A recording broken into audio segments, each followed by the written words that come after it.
માતાજી, સ્વાગત છે આજના મારા એક નવા વિડીયોમાં। તો ચલો, આજે એક ઘણા બધા મિત્રોની કોમેન્ટ આવતી હતી કે રામસિંહભાઈ તમારે આજુબાજુ નેચર બતાવવાનો પ્રયત્ન કરજો, મતલબ તમે આજુબાજુનું વાતાવરણ કેવું છે। તો ચલો બતાવવાનો પ્રયત્ન કરું। એના માટે આપણે જઈશું ધાબા ઉપરથી, તમને વિશેષ દેખાય છે તો વિડીયો બનાવી દેજો। ચલો જઈએ ધાબા ઉપર। આ છે મારું ઘર, નીચેથી જુઓ મારા બોર છે, ખેત ઇરિગેશનનું કામ છે, મતલબ નળીઓ છે। તો ચલો જઈએ ધાબા ઉપર। તો જઈ રહ્યા છે ધાબા ઉપર, તકો પાણી બાથરૂમમાં વાપરવા માટે આવેલો નહીં તો ધવાય છે।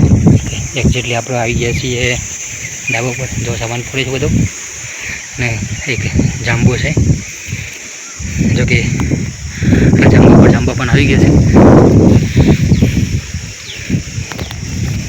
તો ચલો થોડા જાંબા તોડીને પણ ખાઈ લઈએ આપણે।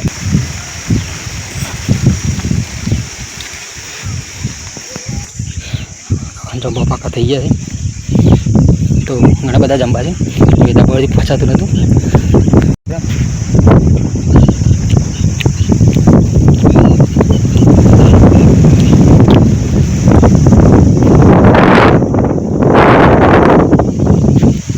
સરસ મીઠા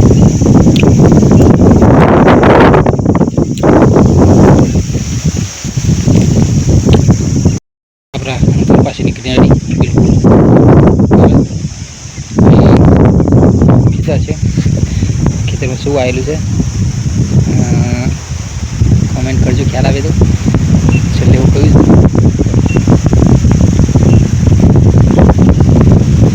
આવા આવેલા છે કાકડી, પેલા ખેતર ખાલી છે, આપણે લગવું પડી જાય જે ભીંડા વાવ્યા હતા તૈયાર થવાનો પ્રયત્ન કરો।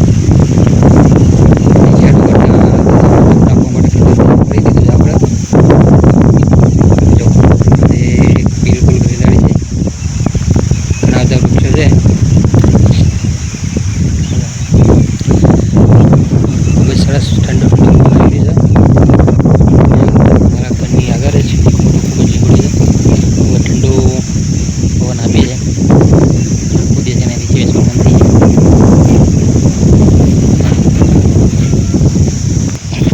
શેડ બનાવેલો છે ગાયો માટે। તો જો નીચે ગાયો સમીર જે ઠંડુ પવન ખાવા માટે આવીએ તો ખાટલામાં કામ કરી શકાય છે। ને આ પારી ઘરની પાછળનું સીટ છે, જે જોઈ શકો છો।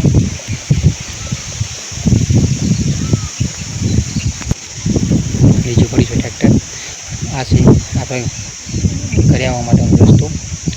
જો અહીંયાથી સીધું આગળ જઈએ તો નારી મળી જાય છે,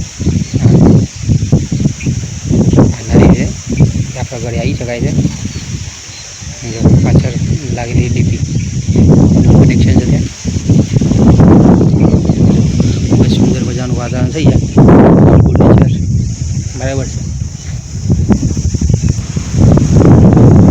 આ ખેતર વારી રહેતી ખેતર શું આયોજન કરીએ છીએ બરાબર।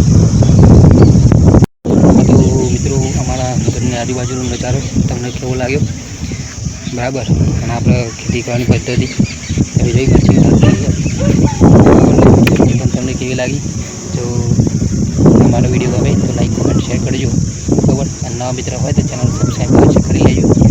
મળીશું કોઈ નવા વિડીયો સાથે। તો જય માતાજી।